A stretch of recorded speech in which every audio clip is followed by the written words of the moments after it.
Școala Internațională Heritage, elevii și părinții pot descoperi că procesul educativ-instructiv are loc într-o modalitate interactivă și naturală. Curriculumul internațional primar, ceea ce este IPC prescurtat, este unul comprehensiv, tematic și specific pentru elevii de la vârsta de 6 până la 11 ani, cu un proces de studiu clar și obiective specifice pentru obiectul de studiu și pentru dezvoltarea abilităților personale. Procesul de învățare în cadrul lecțiilor de IPC se concentrează asupra îmbunătățirii abilităților de învățare și are la bază 3 întrebări. Care va fi societatea noastră viitoare, unde vor trăi, se vor dezvolta și vor lucra copiii noștri? Ce abilități trebuie să le dezvoltăm ca să fie și să devină niște persoane de succes?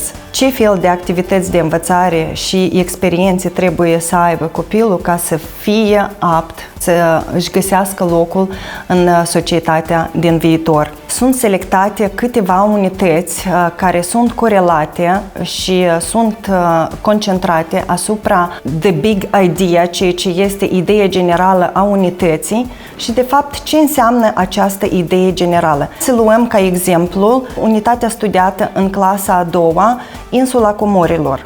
Elevii, pe parcursul studiului acestei unități, învață tot ce este legat de pirați, despre felul lor de a fi, despre insulele din jurul lumii, despre globul pământesc, despre necesitatea hărților și cum să folosească o hartă, cum să dea instrucțiuni pentru utilizarea unei hărți ca până într-un final să găsească acea comoară. Ei vor învăța despre alimentația piraților, dacă a fost una sănătoasă sau ba. Aici fac legătură cu propriile lor alimente și ce trebuie să aibă un copil în farfuria lui pentru ca să se dezvolte și să fie o persoană sănătoasă. Ei mai învață despre de unde provin diferite fructe, legume, alimente, cum ajung ele în magazinele noastre, după care în frigiderele lor.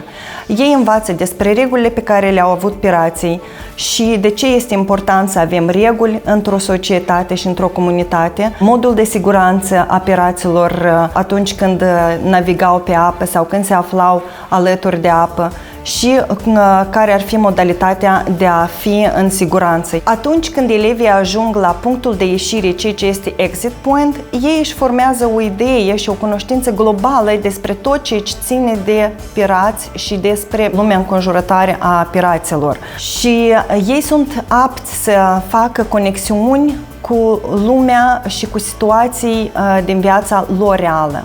Pe parcursul studiului unității, ei împărtășesc experiențele și entuziasmul lor cu prietenii, familia, colegii, ceea ce consolidează relația părinte-profesor-elev, ceea ce duce la dezvoltarea comunității Heritage.